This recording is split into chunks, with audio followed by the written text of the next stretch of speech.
గ్రామాల్లో పెద్ద ఎత్తున సందడి నడుస్తుంది. గ్రామ పంచాయతీ ఎన్నికలు మరి ఎన్నికల కోలాహలం మొదలైంది. ఫస్ట్ ఫేజు ప్రారంభమైంది. సెకండ్ ఫేజు నామినేషన్ ఈరోజు విత్డ్రాల్స్ లాస్ట్ డేట్ అనుకుంటా. సో 3 ఫేజుల్లో ఈరోజు ఎన్నికలు రాష్ట్ర ఎన్నికల సంఘం నిర్వహిస్తున్నటువంటి నేపథ్యంలో ఈ ఎన్నికల్లో గ్రామ పంచాయతీ ఎన్నికలు గ్రామ పంచాయతీలలో మనం ఎన్నో అంటే అనాదిగా కూడా చూస్తున్నాం. గ్రామ పంచాయతీ ఎన్నికలు గ్రామంలో అందరినీ కలుపుకొని పోయి అందరికీ సహకరించేటటువంటి వ్యక్తిని గ్రామాల్లో జనరల్గా పార్టీలకు అతీతంగా ఎన్నుకుంటుంటారు. అందరితో ఇది రాను రాను అది కొంచెం రాజకీయంగా మలుపు తిరిగినటువంటి ఎన్నికలు, రాజకీయంగా సర్పంచ్ ఎన్నికలు రాజకీయంగా మలుపు తిరిగినాయి. మనం ఈరోజు ఉన్నటువంటి నేపథ్యంలో మనం చూస్తున్నాం. ఈరోజు గ్రామ పంచాయతీలలో ఎన్నికల ప్రజాస్వామ్యాన్ని కూనీ చేస్తూ పెద్ద ఎత్తున వేలం పాటలు పాడి ఏకగ్రీవం కావడం అనేది ఏమాత్రం కూడా ఇది ప్రజాస్వామ్యానికి మంచిది కాదు. ఆ ఊర్లో ఒకరు సర్పంచ్గా ఎన్నిక కావాలంటే ఎవరు ఎక్కువ డబ్బులు ఇవ్వడానికి ముందుకు వస్తే వాళ్ళ నలుగురు కూర్చొని పెద్ద మనుషుల్లాగా గ్రామంలో ఏర్పడి నలుగురు కలిసి వాళ్ళే డిసైడ్ చేసి ఇగో నువ్వు గ్రామానికి గిది చేస్తా, గది చేస్తా, గది చేస్తా, గిది చేస్తా అని చెప్పి ఈరోజు దాదాపు ₹1 కోటి ఇంకా ఎక్కువ వరకు కూడా అనేక చోట్ల వేలం పాటలు పాడి సర్పంచులను ఏకగ్రీవం చేసుకుంటున్నట్టు మనం ఈరోజు మీడియాలో పెద్ద ఎత్తున వస్తూ ఉంది. ఇది ప్రజాస్వామ్యానికి ఏమాత్రం కూడా మంచిది కాదు. ప్రజలకు వారి ఓటు హక్కును వినియోగించుకునేటువంటి అవకాశం ఖచ్చితంగా ప్రతి గ్రామ పంచాయతీలో కల్పించాల్సినటువంటి అవసరం ఉన్నది. నిజంగా గ్రామంలో అందరూ అభివృద్ధికి తోడై వాళ్ళందరూ కలిసి ఇక్కడ డెవలప్మెంట్ కావాలని అనుకొని డబ్బులు ప్రభావం ఉండకూడదు, డబ్బులు ఖర్చు కాకూడదు, అదేదో గ్రామం అభివృద్ధి కోసం పనిచేయాలనేటువంటి ఆలోచనతో ఏకగ్రీవం చేసుకుంటే దాన్ని ఎవరు తప్పు పట్టరు. గతంలో అయ్యేది, ఇది గతంలో చూసినాం మనం. గతంలో ఇలాంటి రూపాయలు డబ్బులు ఖర్చు పెట్టి రాజకీయ నాయకులు ఖర్చు పెడితే ఎవరు సర్పంచ్లని కానటువంటి రోజు మనం చాలా చూసినాం. ఎంతోమంది పెద్ద మనుషులు ఇప్పటికీ అటువంటి గ్రామ పంచాయతీలలో అనేక సార్లు ఆ గ్రామాభివృద్ధి కోసం పనిచేసి సర్పంచ్ ఎన్నికై ఆ గ్రామాభివృద్ధి కోసం కృషి చేసినట్టు వాళ్ళని ఇప్పటికీ తలుచుకుంటారు వాళ్ళని గ్రామాలకి వెళ్తే. కానీ ఈ రోజు ఉన్నటువంటి పరిస్థితుల్లో ఆ సర్పంచ్ పదవిని దక్కించుకోవడానికి వేలం పాటలు పాడుతున్నాం అనేది చాలా చోట్ల చూసినాం. ముఖ్యంగా మన ఉమ్మడి మహబూబ్నగర్ జిల్లాలో చాలా జరిగినాయి. ఆంధ్రజ్యోతి బ్యానర్ ఐటెంలో వచ్చింది 38.5 లక్షలు పాట పాడిందని, 60 లక్షల పాటలు పాడిందని, 90 లక్షల పాట పాడిందని, 50 లక్షల పాటలు పాడిందని, ఇట్లా పాటలు పాడి దక్కించుకోవడం అనేది నిజంగా దురదృష్టకరం. ఈరోజు అన్నన్ని లక్షలు పాటలు పాడి ఈరోజే గుళ్ళు గుర్తుకొచ్చినాయి అభివృద్ధి చేయడానికి. ఈరోజే ఆ గ్రామాభివృద్ధి చేయడానికి మనసు గుర్తుకొచ్చింది. మరి ఇన్ని రోజులు ఎప్పుడు గుర్తు రాలేదు. ఇప్పుడు ఓట్లు వచ్చి నిలబడడానికి వచ్చినప్పుడే నేను ఇది చేస్తా, గది చేస్తా, ఇన్ని లక్షలు పెడతా, అన్ని లక్షలు పెడతా అని వేలం పాటలు పాడి గతంలో 5 ఏళ్ళు సర్పంచులు చేసినటువంటి వాళ్ళు బీఆర్ఎస్ గవర్నమెంట్లో సర్పంచులుగా ఎన్నికై గ్రామ పంచాయతీలో స్వంత నిధులతోనే కూడా పనులు చేయించి బిల్లులు రాక ఆత్మహత్యలు చేసుకున్నటువంటి వాళ్ళని చూసాం. బిల్లులు రాక ఇప్పటికి కూడా ఇంకా అధికారుల చుట్టూ ప్రదక్షిణం చేస్తున్న వారిని మనం చూస్తున్నాం. చాలామంది పాత సర్పంచులు ఎక్కడ కూడా వాళ్ళు వీడియోలు పెడుతున్నారు, మీరు సర్పంచులకు పోటీ చేయకండి, అప్పుల పాలైపోతారు, కుటుంబాలు నాశనం అయిపోతాయి, ప్రభుత్వం నిధులేమి ఇవ్వలేదు, చేసిన పనులకు నిధులు విడుదల చేయలేదని వీడియోలు పెడుతున్నాం. ఇటువంటి పరిస్థితుల్లో ఈ రాష్ట్ర ప్రభుత్వం ₹1 2 సంవత్సరాల్లో గ్రామ పంచాయతీలకు రాష్ట్ర ప్రభుత్వం ద్వారా ₹1 రాలేదు. కేంద్ర ప్రభుత్వ నిధులు తప్పితే రాష్ట్ర ప్రభుత్వం ద్వారా ₹1 వచ్చినటువంటి దాఖలా లేదు. గతంలో బీఆర్ఎస్ ప్రభుత్వం ఉన్నప్పుడు కూడా అనేక పనులు మీరు చేయండి అని చెప్పి చేపించి ఈరోజు గ్రామ పంచాయతీలో గ్రామ పంచాయతీ బిల్డింగ్లు కట్టినట్టు వాళ్ళకు కూడా సర్పంచులు మేము మంచిగా కట్టాలని భవనాలు కట్టినటువంటి సర్పంచులు ఈరోజు అప్పుల పాలై నెత్తినోరు మొత్తుకునేటటువంటి పరిస్థితిని చూస్తున్నాం.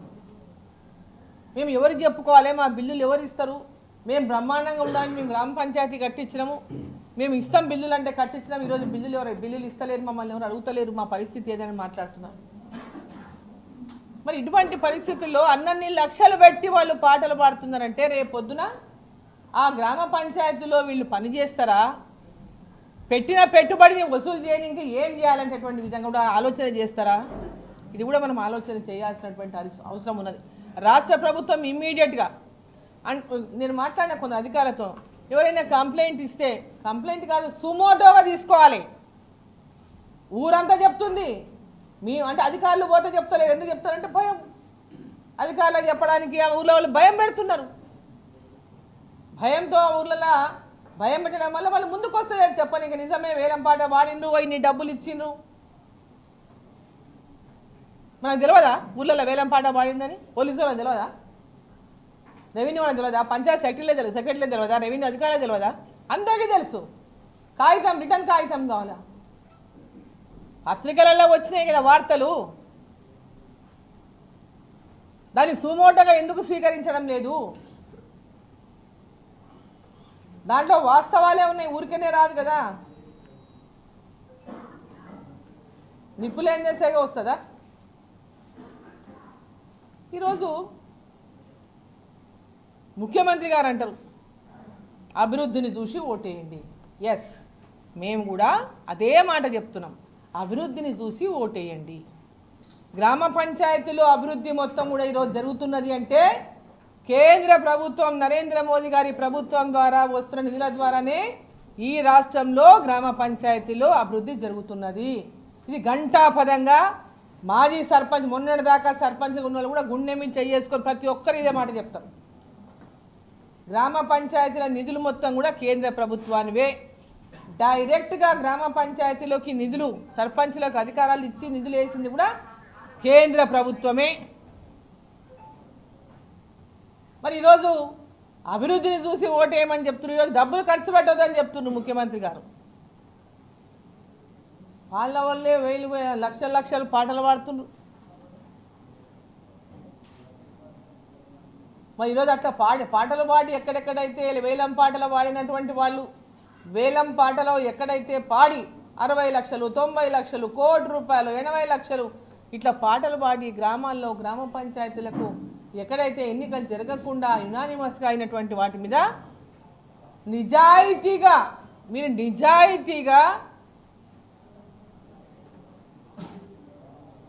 ఏమంటారు ఎంక్వైరీలు అంటారు. నిజాయితీగా గ్రామాల్లో పోతే 10 మంది చెప్తే ఎవరైనా చెప్తారు ఆ మాట. మాకెవరు రిటర్న్ కంప్లైంట్ లేదనేటటువంటి మాట వాస్తవం కాదు. ఖచ్చితంగా దాంట్లో ఉన్నటువంటి వాటి మీద యాక్షన్ తీసుకోండి. ప్రజాస్వామ్యంలో గ్రామ పంచాయతీలకు ఎన్నికలు జరగకుండా ఒక గ్రామ పంచాయతీ సర్పంచ్ని ఎన్నుకోవడం అనేది అక్కడ ఉన్నటువంటి ఓటర్లందరినీ అవమానించడమే. వాళ్ళ గ్రామ పంచాయతీ ప్రజలందరూ కూర్చొని మాట్లాడుకొని డెవలప్మెంట్ కోసం ఇగో చేసిండ్రు, ఇగో రేపు ఇది చేస్తారు అనేటటువంటి విధేయం ఉంటే మీరు డబ్బు లేకుండా గ్రామ ప్రజలు ఏకమై డెవలప్మెంట్ డబ్బు ఖర్చు కావద్దు, వృధా కావద్దు అని వాళ్ళు ఎన్నుకుంటే డెఫినెట్గా మనం హర్షించాలి. ఆ విషయాలలో పంచుల మీద హరాస్మెంట్ చేస్తారని హరాస్మెంట్ చేసి వాళ్ళ మీద లేనిపోయినటువంటి కేసులు పెట్టి ఇబ్బందులు పెడతారని రూలింగ్ పార్టీ కండువాలు కప్పుకుంటారు. వాళ్ళకు కూడా తెలుసు రూలింగ్ పార్టీ కండువాలు గెలిచినాక కప్పుకుంటే ఏం కాలేదని గతంలో తెలవలేదా? తెలిసింది అందరికీ. కాబట్టి ఈరోజు పార్టీలకు అతీతంగా ప్రజలు ఆ గ్రామ పంచాయతీల్లో సర్పంచ్లను గెలిపిస్తున్నటువంటి సందర్భంలో గ్రామ పంచాయతీల్లో గెలిచే ప్రతి సర్పంచ్ కూడా అభివృద్ధి కోసం, ఆ గ్రామాల అభివృద్ధి కోసం, ఆ గ్రామాల ప్రజల యొక్క అవసరాలను ఏ విధంగా ఆ అభివృద్ధి ద్వారా తీర్చగలుగుతామనేటటువంటి విషయాలను మరి గమనించి ఆ దిశగా ప్రజలకు ఒక విశ్వాసాన్ని కలిగించి డెవలప్మెంట్ అనేటటువంటి ఫోకస్తోనే వాళ్ళ గ్రామాలను ఎదురు చూస్తున్నాయి. కాబట్టి ఆ డెవలప్మెంట్ చేయగలిగేటటువంటి శక్తి చేస్తున్నటువంటి ఈరోజు ప్రభుత్వం నరేంద్ర మోదీ గారి ప్రభుత్వం, కేంద్ర ప్రభుత్వం విషయాన్ని మరోసారి నేను స్పష్టంగా చెప్పదలుచుకున్నాను. మన ముఖ్యమంత్రి గారు వచ్చి జిల్లాలలో తిరుగుతున్నారు, హడావిడిగా తిరుగుతున్నారు. రేపు ఆదివారంకి ఎల్లుండి రేపు కాక ఎల్లుండికి వాళ్ళ అధికారంలోకి వచ్చి 2 ఏళ్ళు పూర్తవుతుంది. ప్రజాపాలన, ఆ పాలన, ఈ పాలన, సంబరాలని చెప్తున్నారు. ఇది ప్రజాపాలన కాదు, ఇది సంబరాలు కాదు. ప్రజలు బాగా అంటే ప్రజలను అంత బాగా ఎవరు మోసం చేయలేదు అని వీళ్ళు సంబరాలు చేసుకుంటున్నారు. కాంగ్రెస్ పార్టీ నాయకులు మేము చేసినంత గొప్ప మోసం ఎవరు చేయలేదని వాళ్ళు సంబరాలు చేసుకోవాలి తప్ప ప్రజలెవరు సంబరాలు చేసుకుంటలేరు. 2 ఏళ్ల లోపల ఈ రాష్ట్ర ప్రభుత్వం వాళ్ళు ఇచ్చినటువంటి హామీలన్నీ ఇప్పటిదాకా నెరవేర్చలేదు అంటే ఇది అట్టర్గా ఫెయిల్ అయినటువంటి ప్రభుత్వం. 2000 పెన్షన్ 4000 చేస్తామన్న 2 ఏళ్ళు అయిపోయింది. సోనియమ్మ పుట్టినరోజు డిసెంబర్ 9 నాడు అధికారంలోకి వచ్చిన వెంబడే 4000 రూపాయల పెన్షన్ చేస్తామన్న 2 సంవత్సరాలు అయిపోయింది. మరి ఒక్కొక్కరికి 4000 చొప్పున లెక్కగట్టి ఇస్తారా ఈ చెట్నాడు వీళ్ళు? ఇప్పుడే వేయలేని పరిస్థితి ఉంటే వీళ్ళకి అంతే ఏంటంటే మళ్ళీ ఓట్ల ముందర, ఎందుకంటే కేసీఆర్ అట్లే చేస్తాడు, ఓట్లు వచ్చినప్పుడు డబ్బులు వేసి ఓట్లు వేయించుకునేటోడు. ప్రభుత్వ ఖజానా ఖాళీ చేసి ఓట్ల ముందు ప్రజల జేబుల ప్రజల యొక్క ఆకాంక్షలను ప్రభుత్వం యొక్క డబ్బుతో పథకాల పేరు మీద ఓట్లు కొనుగోలు చేసేటోడు. ఇప్పుడు కూడా ఇప్పుడున్నటువంటి ప్రభుత్వం, కాంగ్రెస్ ప్రభుత్వం కూడా అదే దారిలో ఉన్నది, వాళ్ళ బాటలోనే నడుస్తున్నది. వాళ్ళు మొత్తం అప్పులు చేసి రాష్ట్రాన్ని, భూములమ్మి అప్పులు చేసి ఈ రాష్ట్రాన్ని వాళ్ళు నెట్టుకొస్తే వీళ్ళు వాళ్ళ బాటలోనే నడుస్తుంది. వాళ్ళ భూములు అమ్ముతున్నారు. హిల్ట్ పేరు మీద పెద్ద ఎత్తున దోపిడీ జరుగుతుంది తెలంగాణ రాష్ట్రంలో. ఇండస్ట్రియల్ భూములను ట్రాన్స్ఫర్ చేస్తూ ఒక పాలసీ తీసుకొచ్చి 9000 పైన ఎకరాలను దాదాపు లక్షల కోట్లల్లో పెద్ద ఎత్తున అవినీతి జరుగుతూ ఉంది. పెద్ద కుంభకోణాన్ని ఈరోజు కాంగ్రెస్ పార్టీ నడిపిస్తూ ఉంది రాష్ట్రంలో హిల్ట్ పాలసీ పేరుతో. పెద్ద ఎత్తున ప్రభుత్వ ఖజానాకు గండి కొడతా ఉంది లక్షల కోట్లలో. అక్కడ లక్షల కోట్లని వీళ్ళ జేబుల్లోకి పోయేటటువంటి మార్గాన్ని ఎత్తుకున్నారు.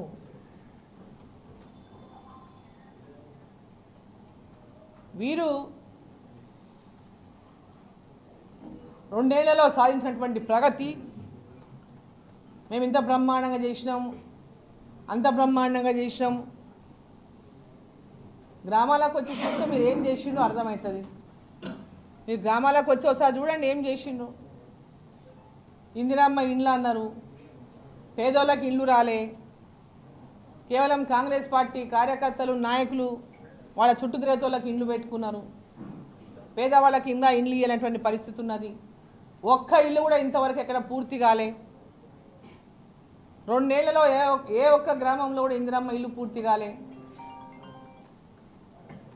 మీరు ఇచ్చినటువంటి హామీలు ఏం నెరవేర్చాలని మీరు ఓటు అడుగుతారు? అభివృద్ధిని చూసి ఓటు వేయండి అని. మీరు చేసిన అభివృద్ధే లేదు గ్రామాల లోపల. ప్రజలు నమ్మడానికి అన్ని దేవుళ్ళ మీద ఒట్టేసిండు.